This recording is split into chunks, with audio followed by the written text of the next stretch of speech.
So to get started, we're very, very stoked to welcome Stephanie Powell, the founder of Crayon. I met Stephanie last year to talk about the parental leave register that she was building, and we just love talking about parental leave so much. We've carried on talking about it. So we carried on from there to collaborate on a couple of things, including a blog series on websites, which covered some of the same content that we're bringing to you today. Parental leave is one of those topics that we really get so many questions on from a payroll perspective. It really is complicated. The entitlements change. You don't do it regularly. So it's really easy to forget all the rules.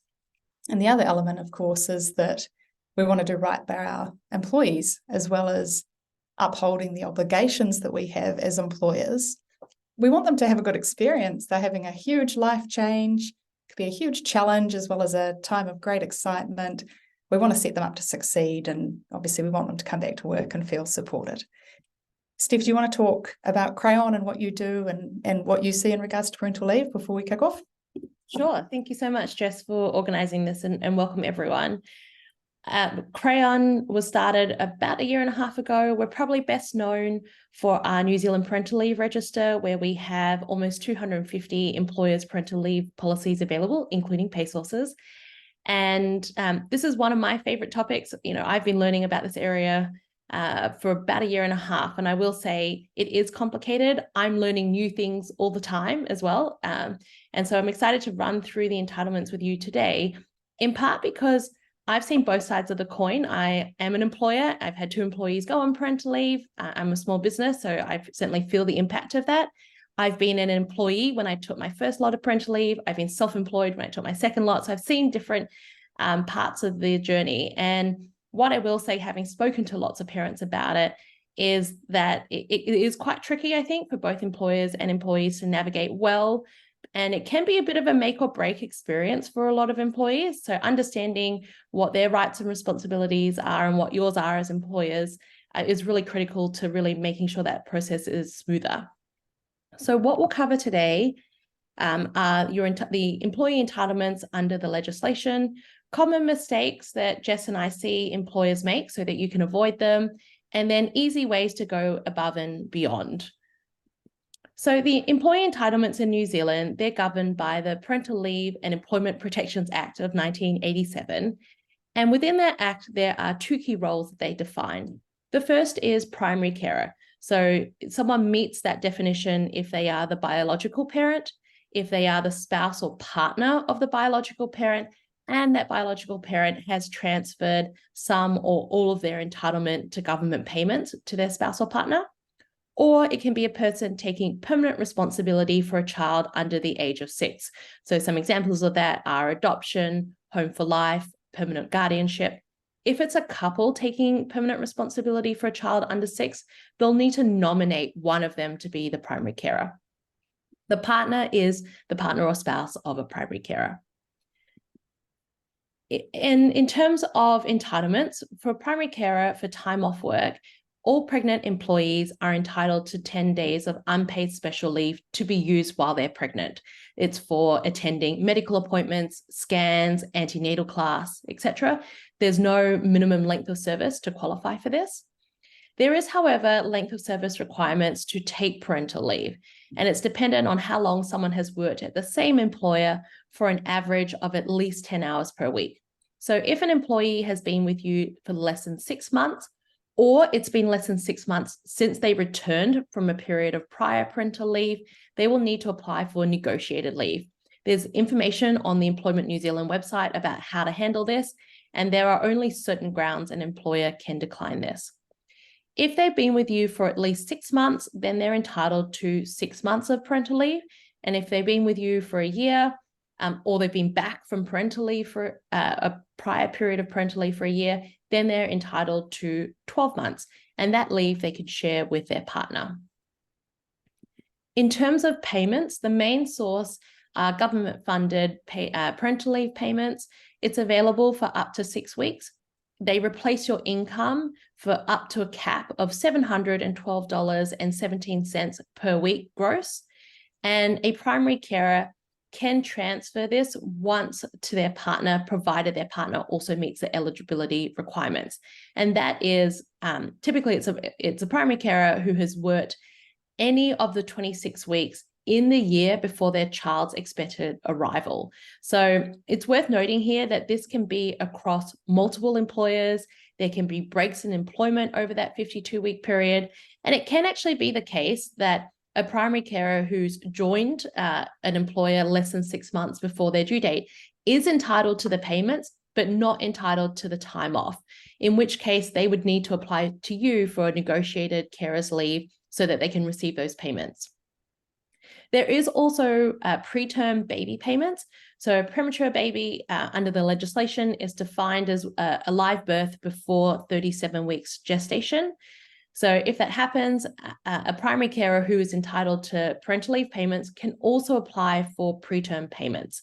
It's paid at the same rate as the parental leave payments, and they would get paid from when their baby arrives all the way to the end of their 36th week of gestation. So if you had an employee give birth at 34 weeks, they could get up to 3 weeks of preterm payments. Partners, so their length of leave is dependent on how long they've worked at the same employer, again, for an average of at least 10 hours a week. For less than 6 months, there's no entitlement. If they've been with you at least 6 months, then it's 1 week of unpaid partners leave, and they can share in up to 6 months of that parental leave with the primary carer. And if they've been with you for at least 12 months, then they are entitled to 2 weeks of unpaid partners leave, and they can share in up to 12 months of parental leave. It's worth noting here that New Zealand is one of 3 developed countries that has no paid partner leave entitlement. And so as a result, we do see that a lot of families just can't afford for both parents to not be receiving income.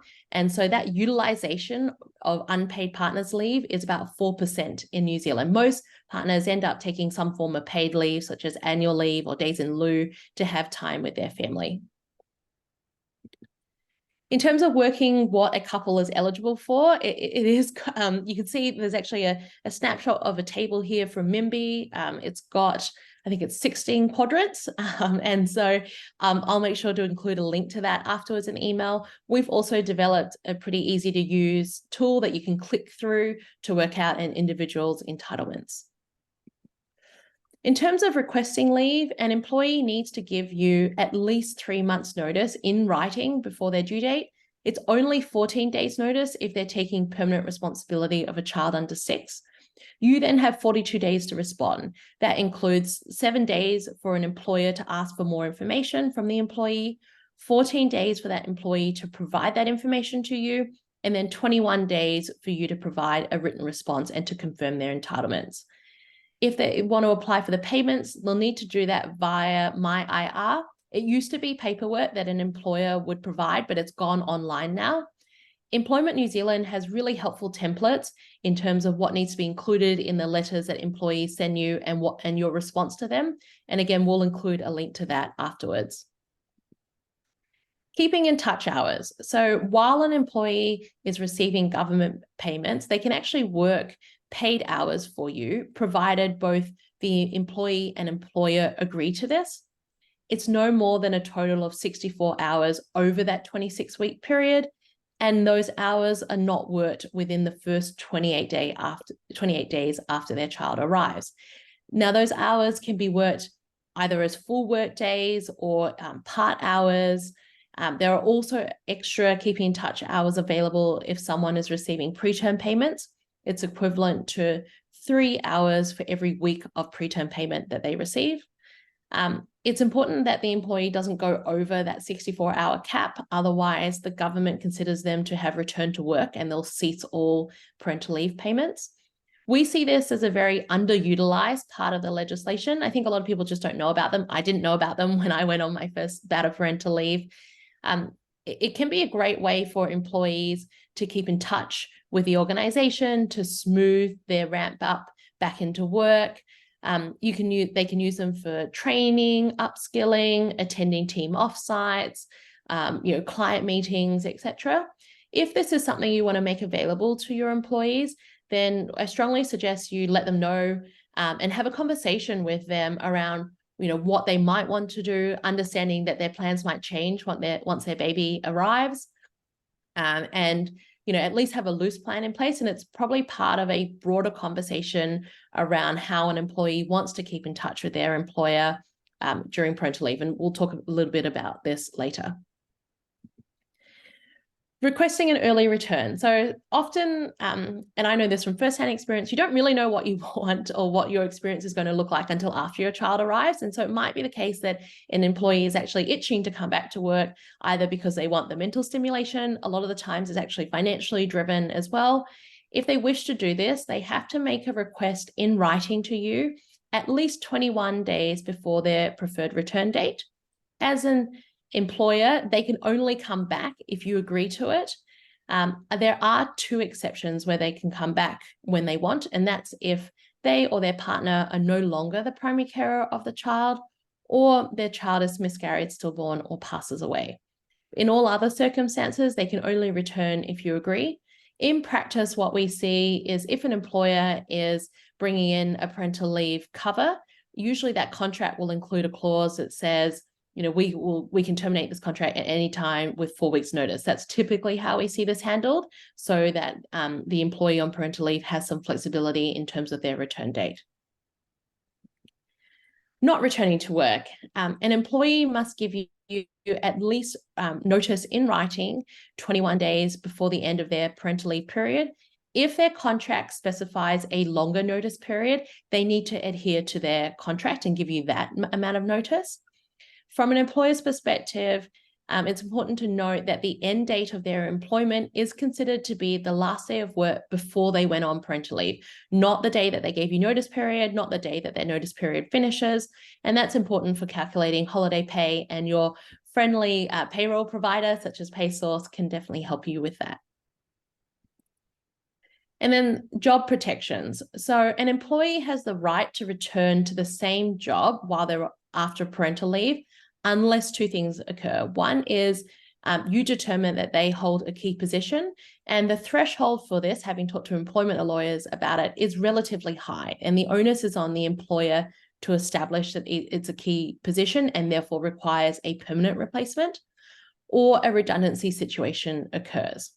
If either of those situations happen and you're not able to keep that role open, then employees have a period of preference of 26 weeks after their parental leave finishes.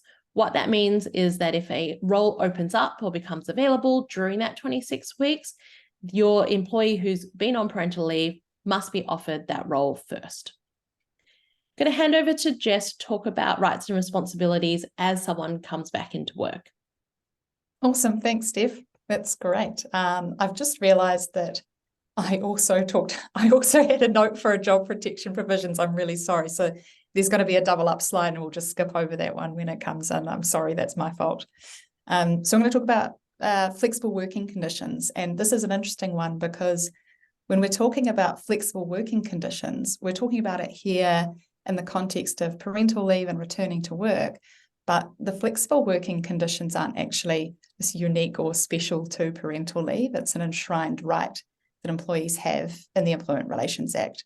So flexible working conditions really just means changes to hours of work, days of work, place of work, changes to the role in terms of the duties and the responsibilities that they have. So it can mean a lot of different things.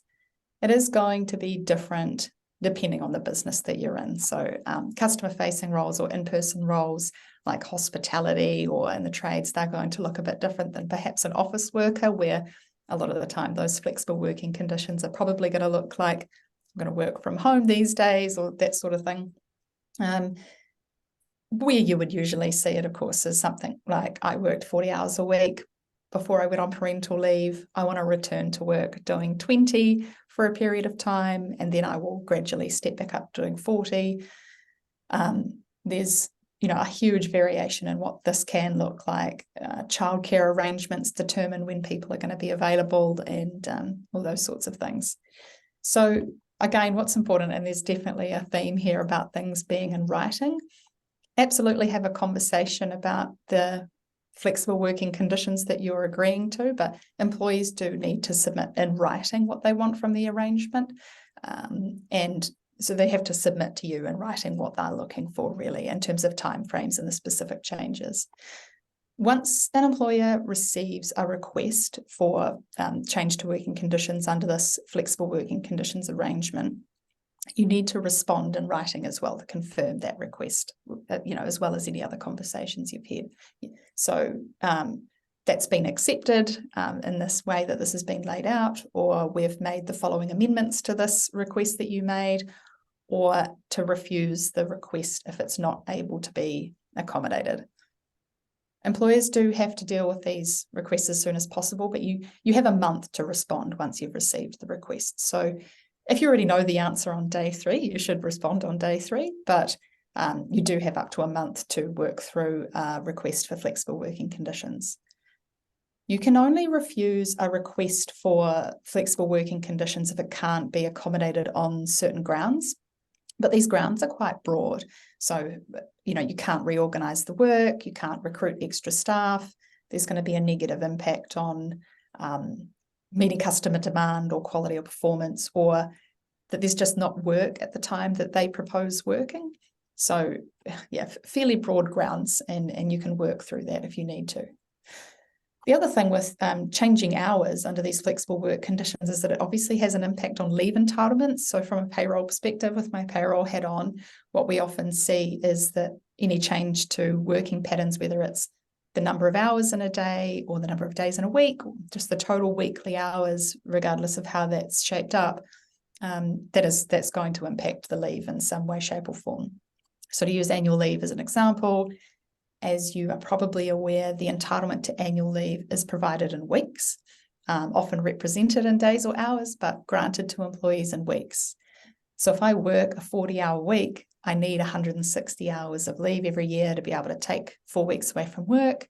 I'm entitled to 4 weeks, and it's just represented in hours. And let's say I have that balance of 160 hours available to me right now, but then I change to working 20 hours a week. I only need 80 hours to be able to take 4 weeks away from work, because my working week is now 20. So there is going to be an impact on what that balance is being represented as. The really important point is that you're retaining the same balance in weeks in the case of annual leave. So anytime there's a change in working conditions in terms of that time, you need to be reviewing leave balances and all of the settings that are applied. And you should just always talk to your payroll provider. Obviously, if you're with PaySauce, talk to PaySauce, but with whichever system you're using, there's often information in their help documents or just through their help desk. So it feels like it would be more complicated because of the parental leave and because it's so often happening in that return to work period, but it really is just the same as when any other employee changes their total weekly hours or number of days. So now I'll talk about the impact on the annual leave rate, and this is where things feel really complex from a payroll perspective. Taking parental leave does have an impact on the rate at which annual leave is paid when they come back. So it's commonly known as the parental leave override. It's from Section 42 of the Parental Leave and Employment Protection Act. So it overrides the requirement in the Holidays Act to compare ordinary weekly pay with average weekly earnings. So instead, because of this override and this other piece of legislation, only the average weekly earnings applies. This only applies to leave that has become entitled during or in the 12 months after returning from parental leave. That can obviously be quite a lot lower than your normal salary or wages, so it catches lots of people off guard if they weren't aware of that. It certainly catches lots of employers and accountants I know off guard when they're going to enter annual leave and they're seeing something like $4 an hour coming through. That looks really wrong and quite unexpected. So you're quite right to call up and ask questions about something like that. It is really noticeable when an employee first returns to work from parental leave, because that average weekly earnings, as you might be aware, is looking at the last 52 weeks of earnings. So if I'm looking at the last 52 weeks and I've been away for 52 weeks and I have no earnings, then the effective rate of that annual leave balance at that time is 0. And it'll always just keep gaining in value and getting higher the longer you've been back at work. It's really quite a complex area because there's so many variables that can affect this. So there's the fact that the override only applies once the leave becomes entitled. If people take it while it's still accrued leave and it hasn't passed that entitlement date yet, it's not adding in that parental leave rate yet because the override in the legislation says entitled, so it hasn't started working yet. It also depends on how long they were away from work. The impact for taking 26 weeks off is going to be drastically different for 52. If they had some entitled leave outstanding from before they went on parental leave, that's still going to be paying at the higher of their ordinary earnings or average earnings. So it also totally depends on when they take the leave. So there's no way to predict until you know when they're going to take the leave how much that's going to be worth.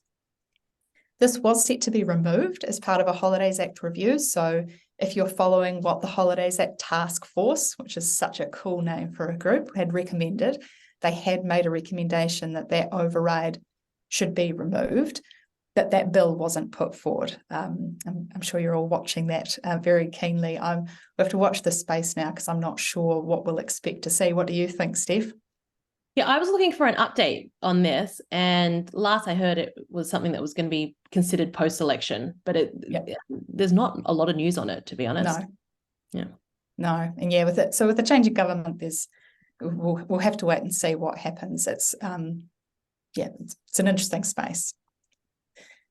So we'll move on to talk about some of the requirements in the workplace after that return to work. So a really interesting one, I think, is the feeding and expressing rules. And I've been in this situation a couple of times where I've needed to provide a space for employees in their return to work, and always scrambling to provide them with the best facilities that I possibly could. But we'll talk about what is required. So really helpfully, the Employment Relations Act just says appropriate facilities, appropriate breaks, and, of course, the old line of reasonable and practicable. It's obviously quite vague. So appropriate's always going to be dependent on the workplace and the specific circumstances and what the employee is doing. So we'll go over some of the things from the Code of Practice that was released. So the Code of Practice isn't law, but it's been released as guidance for what employers could help shape as appropriate or reasonable. So breastfeeding employees or expressing employees need a space that is private, quiet, clean, warm, ideally a separate room, but just a space if it can be made private. They're going to need a suitable chair or couch to sit on. It doesn't have to be a permanent setup that is kept all the time. You don't need a permanent space for this. It just needs to be set up the best that it possibly can. If the employee is expressing milk, they're going to need a fridge. A communal fridge is fine. You don't have to buy them their own fridge, but, again, just discuss this with them. They're going to need a place to wash their hands. They're going to need, ideally, a lockable space with a power point if they are using something like an electric pump. The facilities don't all have to be in the same space, so you don't have to have a whole room with all of these things, like the hand washing and the fridge and all of that sort of stuff, but they just have to be generally available. Because when you're an employer, you have to think about lots of different things. You also have to think about health and safety issues. So you're going to have to work through any possible health and safety issues for mum, baby, co-workers, all those sorts of things. If you can't provide something on site, you can agree that they'll take those appropriate breaks and they're going to go off-site with off-site facilities to do that. I think the most important thing, and I think I've seen this in a few headlines, and for some reason it comes up quite often, toilets aren't an appropriate space. So yes, they have a sink for washing hands, and yes, they have somewhere to sit, and you can lock a cubicle, but it is an appropriate place to breastfeed or express milk. Talking about breaks, again, a bit of a broken record on this, but it does always pay to write things down with what you've agreed. So you could have a conversation about what will happen with those breaks and then just confirm it in an email or written down somewhere. You'll want to understand what the timing and frequency of those breastfeeding breaks are going to be, remembering that babies don't always run to calendar appointments and perfect schedules. So there's going to need to be a little bit of flexibility in that. Where those breaks will be taken, if they're paid or unpaid, because they are only paid if you agree that they'll be paid, whether a teammate needs to cover duties while they're breastfeeding, all of those sorts of things, as well as what the process is to change that arrangement or review it going forward. I think the next slide is job protection provisions. So I'll just move over all of that part and go through, and there were a couple of mistakes. So that next one's you, Steph. Okay, brilliant. So common mistakes, I'm going to cover the employment side and Jess is going to cover the payroll side. The first one is that we often we see, particularly with smaller employers, no policy in place. And the reason this makes it tricky is it puts quite a bit of the work on an employee to figure out what their entitlements are, if an employer goes above and beyond, etc. And I know from having chatted to a lot of parents and aspiring parents that they're not always comfortable about disclosing what their family plans are yet, and they would like to know what they need to do to plan, particularly financially, and they can only do that if they know what their employer offers. So even if your policy is the government policy, it's still helpful to have a policy document in place that summarizes the entitlements and how you as an organization handle parental leave specifically to take a lot of that heavy lifting off employees.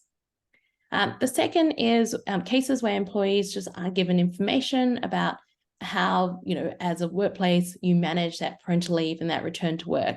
And sometimes for an employee coming back, it can feel like they're actually going into a new job. Their reporting lines might have changed, their team might have changed, there might have been a restructure or etc. And keep in mind that often an employee coming back, their child may not be sleeping through the night, that, they can be still quite sleep deprived.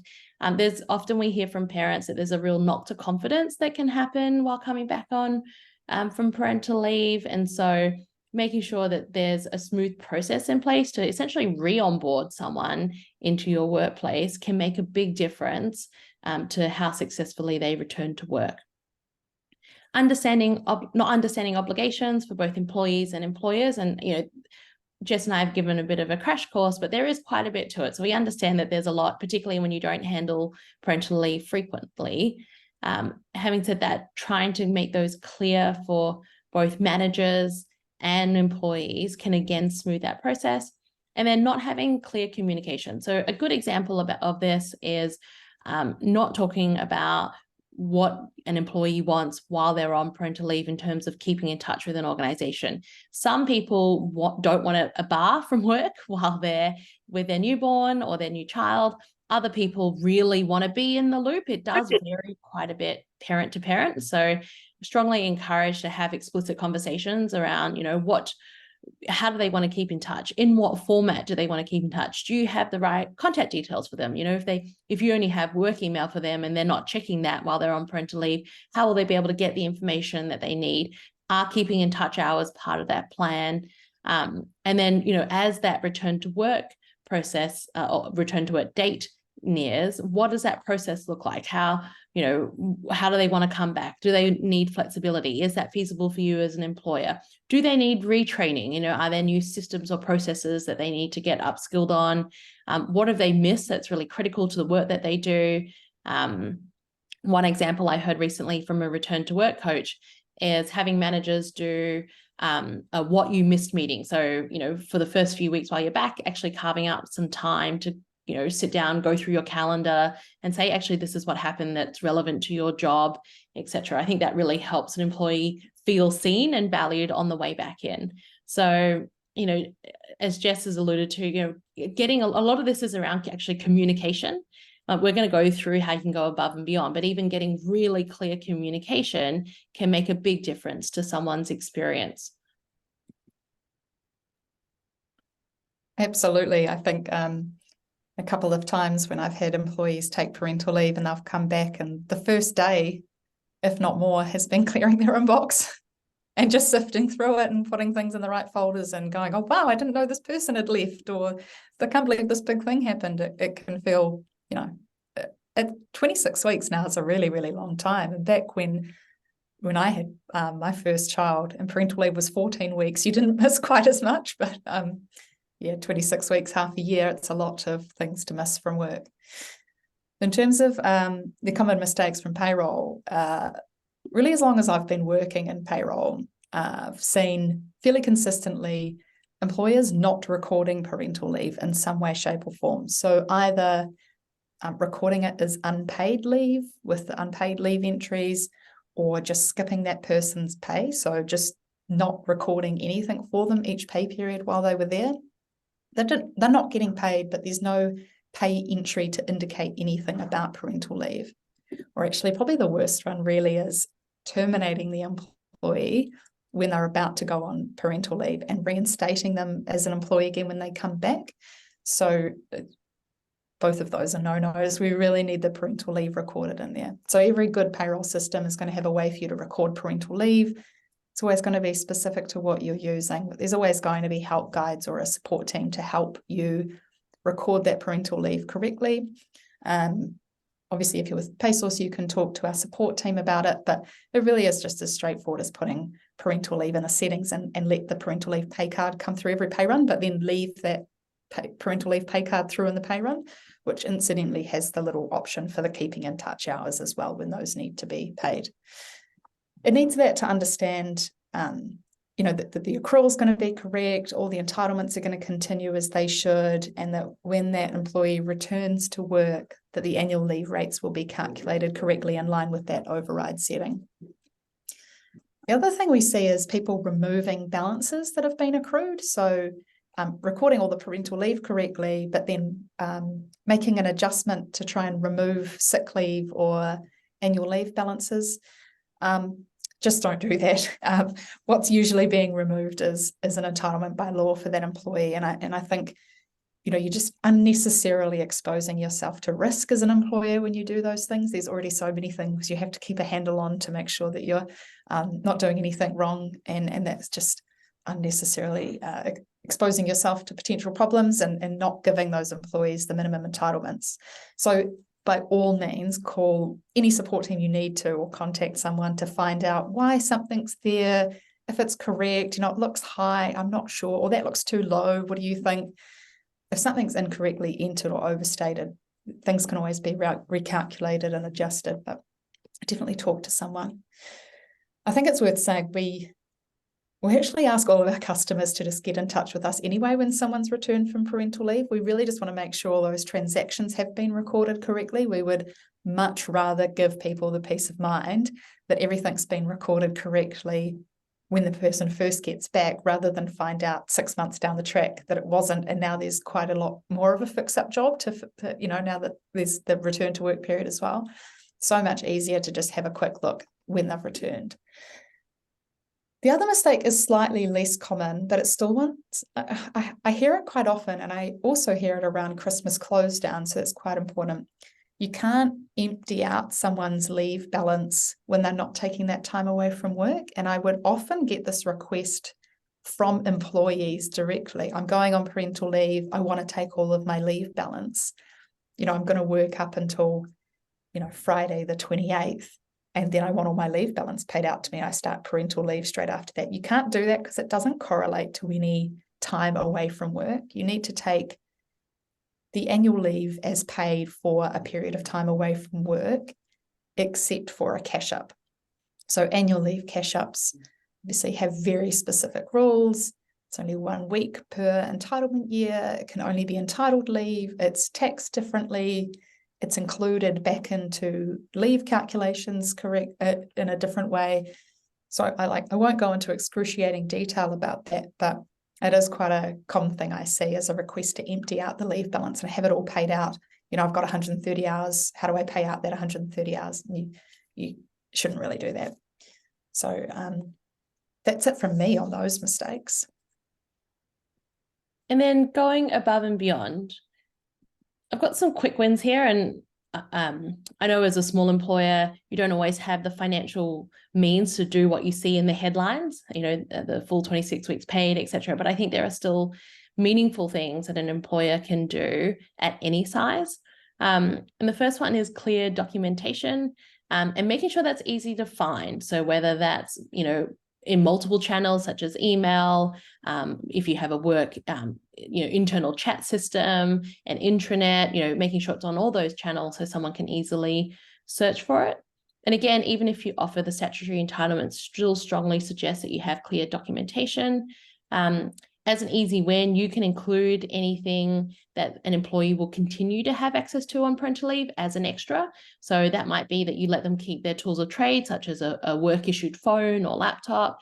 It could be that they're included in remuneration reviews. They still have access to their staff discounts, access to employee assistance programs, if that's something that you offer.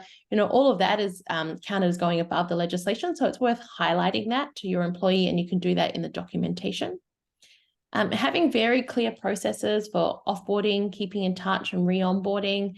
That might be manager guidance as well as employee guidance. I think documentation is great, but so often a person's experience, particularly in a smaller organization, on parental leave really comes down to their direct line manager and how they handle that. So supporting managers to handle those processes can pay a lot of dividends. And then flexible working arrangements. In about every survey that you see around what working parents want, flex would have to be the right up there across different countries, industries, etc. It's very valued by working parents, and some of that, as Jess touched on earlier, it might be unstructured, being able to flex hours to attend a medical appointment for your child. It could be structured where someone comes back, permanent part-time, for example. Or what we see a lot with parental leave is that temporary flex that Jess touched on, that graduated return where someone comes back, 3 days and 4 days and 5 days, or perhaps working from home a little bit more at the start, if that's something that's feasible with the job. So something that really helps that transition. It can be a lot to go from being a 24/7 parent and thinking about diapers and sleep and etc. to being back in work mode. And so sometimes easing that transition can help. And again, that will vary a lot from person to person. Some parents I work with just want to go back full time straight away, and others do really appreciate that graduated return. In terms of financial support, I've split it out into two categories here. So one are what is, frankly, financially less expensive, and that could be voluntary KiwiSaver employer contributions. So taking time out of paid work for caregiving responsibilities is one of the reasons why women's KiwiSaver balances are 25% lower than men's on average in New Zealand. And again, it's one of those hidden costs that I think a lot of parents don't think about when they're going on parental leave. But obviously it's something that you feel, a couple of decades later when you retire. So we see employers on the register do things such as pay employer contributions if they're doing other forms of paid parental leave, making a one-off contribution anywhere from a couple of weeks all the way to up to 52 weeks. So what someone would have earned had they been working for you that entire year. And again, there's a big range there, and it will depend on what your financial resources are, but thinking around what that could look like. Paying that full rate on annual leave. So you do have a choice to pay more than the average weekly earnings. About 60% of the employers on the register do choose to pay someone their ordinary weekly wage on all that leave that they became entitled to while on parental leave or in the 12 months that they returned. So they're not taking a financial hit when they're going on annual leave. If that's not feasible for you, making employees aware of what's going to happen to their annual leave is still really critical. It might change their decision on when they use that leave. And often we do see employees choose to use more of that upfront before they go on parental leave so they can realize the full financial value of that. And then providing wraparound support. So what I mean by that is it could be, return to work coaching. It could be access to platforms for working parents. As Crayon, we offer a program, and I'll touch on that a bit later, but in terms of financial planning for this particular part of life, there is, other resources or external providers that you can lean on to provide support to your employees at this time. And then more financially expensive policies would include paid primary care leave and or paid partners leave. And again, on the register, we see everything from a couple of days of extra pay all the way up to 26 weeks fully paid. So there is quite a range there, and we do see employers of all sizes offer different policies. If you do offer additional financial support, you'll want to be clear with your employees on who is eligible for this. Within your policy, you want to talk about, what type of contract you need to be on. Is it for permanent employees only, or does it also cover fixed term contractors? You'll also want to be clear on, is there any minimum length of service that employees need to be with you for in order to qualify? That's different to the government. So we see anywhere from you're eligible from day one all the way through to, hey, you need to be with us for at least 6 months, 12 months, up to 2 years. The 2 years one is very rare. 6 to 12 months tends to be the general qualifying condition. And then the last thing you want to consider is there any bonding that you want to attach to this? So this is, if you are offering paid primary care leave or paid partners leave, does someone need to return to you and work a certain period? Otherwise, they could be on the hook for paying some or all of that back to you.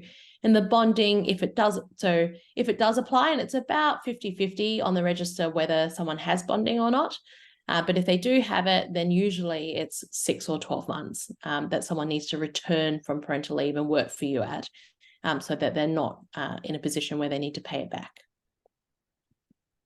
And then working with Crayon, there are a couple of ways we support employers. The first is we're working on a toolkit to really have a plug and play solution for employers on parental leave. So having policy templates, manager guides, checklists, etc. How do you operationalize your good intentions? We're looking for employers for the beta. So if you're interested in working with us, we'd love to hear from you. We are covering everything from statutory entitlements all the way through to all the bells and whistles. We have a program that helps employees prepare for their big life change. So really stepping them through the financial considerations. This is offered by Suncorp and PaySauce, and we're working with employers to expand that. And then we have the register. So we have employers of all sizes, industries, offerings on there. If you're not on there, we would love to have you on there. And please get in touch. And then lastly, Jess is going to run you through something we created together. Thanks, Steph. There's so many good things you can do. And I think what's really nice to remember is that they aren't all really expensive. It often feels like it's just totally unachievable or unrealistic for me to offer anything. The reality is that it's the thought that counts. And just trying to build that connection with someone doesn't need to be a huge investment. And some of these things aren't particularly expensive, but make a real meaningful impact. It's just a little screenshot, this checklist, but we will make sure that this checklist is available in the email that goes out after this session. It's also already available through the blog series that we did, so you can download the PDF there, but we will make sure we send it out. So this is a 2-pager. It's just a quick checklist to go through that covers over both those obligations and entitlements. So from the employer perspective, what are the things that I must do, but also some of the things that are just really good practice. So we've got some agreement on how we're going to communicate around, keeping in touch hours and those sorts of things. That's not a legal obligation that you must adhere to, but it's going to make life so much easier. So we've included in these. We think it's great, but happy to take feedback, or if you think there's something really important on there that's missing, let us know. We'd love to add it in.